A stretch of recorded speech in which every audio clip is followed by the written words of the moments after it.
हिंद। स्वागत है आपका हमारे इस यूट्यूब चैनल पर। आज हम बहुपद का पार्ट 2 पढ़ने वाले हैं। इससे पहले हमने बहुपद के बारे में कुछ बेसिक चीज़ें जानी है।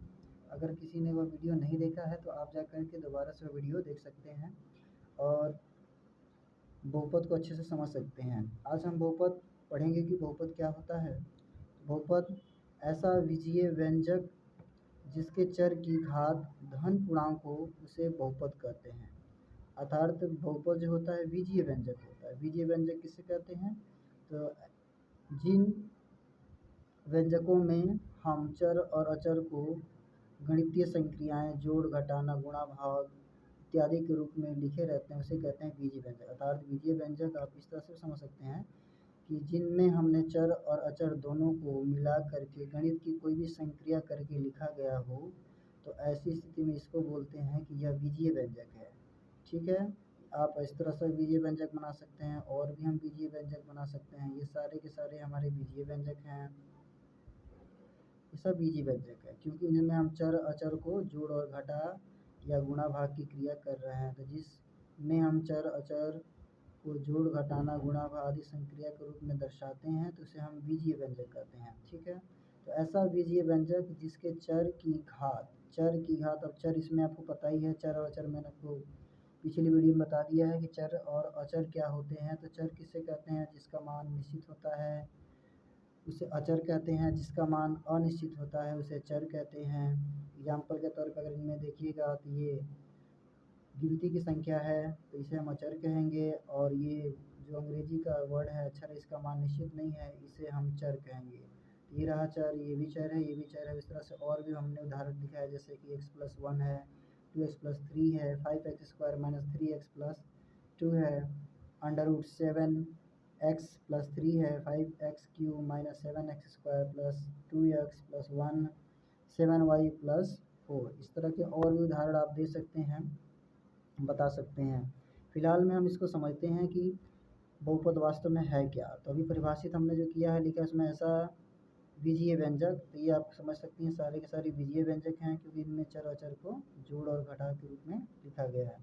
अब जिसके चर की घात, अब चर की घात देखनी है हमें। चर जो है उसकी घात देखनी है कि उसकी घात क्या धन पूर्णांक है कि नहीं है। तो अगर हम सबकी जैसे उदाहरण में अगर देखें तो यहाँ पर x+1 में हम पूछे तो चर क्या था? आप कहिएगा कि चर x है। क्या इस पर कोई घात है? तो घात नहीं है। तो किसी संख्या पर घात नहीं है तो उसमें एक घात छिपा रहता है। हाँ, इस पर घात है, एक है, लेकिन धनात्मक घात है। उसी तरह से 2x+3 में भी x चर है, इस पर भी हम घात देखें तो एक है और वो भी धनात्मक है। सेम इसी तरह से 5x² - 3x+2 में देखें तो यहाँ एक चर है x², यहाँ भी एक चर लगा हुआ है x केवल, तो इसकी घात देखिए आप 2 है, यानी धन पूर्णांक में धन में लिखा गया है और इस पर कोई घात नहीं, मतलब कि एक घात है, इस पर ये भी धनात्मक है। सेम उसी प्रकार के √7x है और x है तो x की घात हम देखेंगे यहाँ पर भी 1 है, यहाँ पर x की घात देखेंगे 3 है, यहाँ पर x की घात देखेंगे तो 2 है, यहाँ पर x की घात देखेंगे तो 1 है। तो घात हमें देखनी है कि इसकी घात धन पूर्णांक होनी चाहिए। धन पूर्णांक का मतलब धनात्मक पूर्णांक में होना चाहिए। अर्थात इसका मतलब ये हुआ कि घात जो है चर की आनी चाहिए, चर की जो घात आनी चाहिए। अगर हम बात करें चर की घात की तो चर की जो घात है वो धनात्मक पूर्णांक होना चाहिए। अर्थात +1 होना चाहिए, +2 होना चाहिए, +1 +2 +3। अर्थात ये सब जो चर की घात है पूर्णांक में तो आएंगे लेकिन धनात्मक पूर्णांक में आएंगे। ठीक है, अगर इस प्रकार से आते हैं तो उसे हम बहुपद कहेंगे। बहुपद होने की यही मेन शर्त है कि वह चर होना चाहिए। ऐसा बीजीय व्यंजक जिसके चर की घात बीजीय व्यंजक हो और उसकी चर की घात धन पूर्णांक हो तो उसे हम कह सकते हैं कि वह बहुपद है। जिस तरह से उदाहरण देख रहे हैं सारे के सारे बहुपद हैं और भी नीचे उदाहरण दिए गए हैं सभी बहुपद हैं। इस तरह से आप और भी जितना चाहें आप बहुपद बना सकते हैं। 5y² + 2y - 3 भी एक बहुपद है। क्यों? क्योंकि इसमें चर जो है y है और y की घात यहाँ भी धनात्मक है, y का धन। लेकिन अगर हम वही कहें कि √x है, क्या यह बहुपद है? चाहे √x+1 कर देते हैं, क्या ये बहुपद है? तो आप कहिएगा नहीं, ये बहुपद नहीं है। कारण क्या है? इसका कारण ये है कि x जो है इसकी चर की घात पूर्णांक में नहीं आएगी। x का अंडर का जो वैल्यू होता है वह 1/2 होता है। तो अगर हम यहाँ से x पर ये अंडर रूट हटाएंगे तो इस पर लगेगा 1/2। तो 1/2 लगने का मतलब कि यह जो है धनात्मक तो है, लेकिन 1 जो है पूर्णांक नहीं कहलाता है, ये परिमेय संख्या या भिन्न कहलाता है। इसके लिए हम कह सकते हैं कि यक्स जो है हमारा बहुपद नहीं है, तो ये बहुपद नहीं होगा। इस तरह से अगर कहीं इस प्रकार मिल जाए 1/x+2, तो यहाँ अगर यक्स कभी भी बटे के नीचे रहेगा तो भी एक्स का जो मान होगा वह ऋणात्मक आएगा। तो इसको हम ऊपर करेंगे तो इसका मान जो आएगा x पे -1 आएगा, तो इसलिए ऋणात्मक पूर्णांक हो जाएगा। इस स्थिति में भी यह बहुपद नहीं होगा। अगर हम और सारे उदाहरण ले लेते हैं, अगर इस प्रकार का भी अगर आपको कहीं मिल जाता है कि लगता है कि सर ये तो इसकी घात जो है हमें धनात्मक दिखाई दे रही, लेकिन अगर ये बट्टे के नीचे है तो ऐसी स्थिति में यह जो है बहुपद नहीं कहलाएगा, इसको भी हम बहुपद नहीं करेंगे। ठीक है, तो शायद उम्मीद है कि आप बहुपद समझ गए होंगे।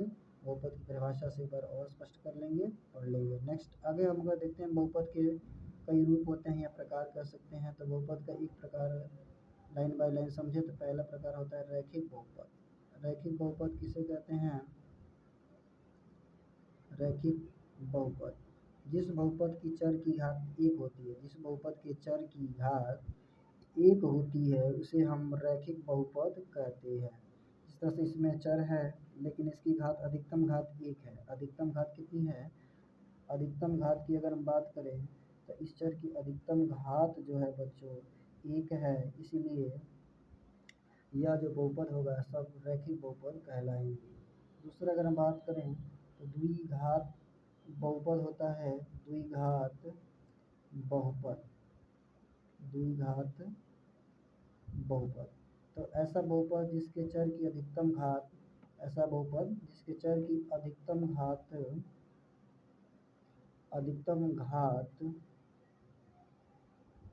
अगर 2 होती है, चर की अधिकतम घात अगर कितनी आती है, चर की अधिकतम घात जो है अगर 2 आती है तो हम कहेंगे कि वह द्विघात बहुपद है। एग्जाम्पल के तौर पे जैसे x² + 5 चर की अधिकतम घात 2, x² + 5x + 2 चर की अधिकतम घात 2। दो चर हैं भले, लेकिन इस पर 2 घात है, इस पर 1 घात है, अधिकतम घात यही ज़्यादा, इसलिए इसको हम कहेंगे कि ये द्विघात बहुपद है। नेक्स्ट और भी उदाहरण दे सकते हैं 3x² - 7x + 5, इसमें भी चर की अधिकतम घात 2 है, इसलिए इसको भी कहेंगे कि यह द्विघात बहुपद है। और भी आप उदाहरण ले सकते हैं 7y² - 5y + 1, ये भी हमारा कैसा बहुपद है? तो यह भी द्विघात बहुपद है। इसी तरह से और भी उदाहरण हो सकते हैं। अगर आप गौर करिएगा त्रिघात बहुपद पे, त्रिघात बहुपद, त्रिघात बहुपद क्या होते हैं? तो सेम उसी तरह से अधिकतम घात अगर 3 हो जाएगी, अधिकतम घात यानी चर की अधिकतम घात, चर की अधिकतम घात, चर की अगर अधिकतम घात जो है घात 3 होती है तो ऐसा बहुपद जो है त्रिघात बहुपद कहलाता है।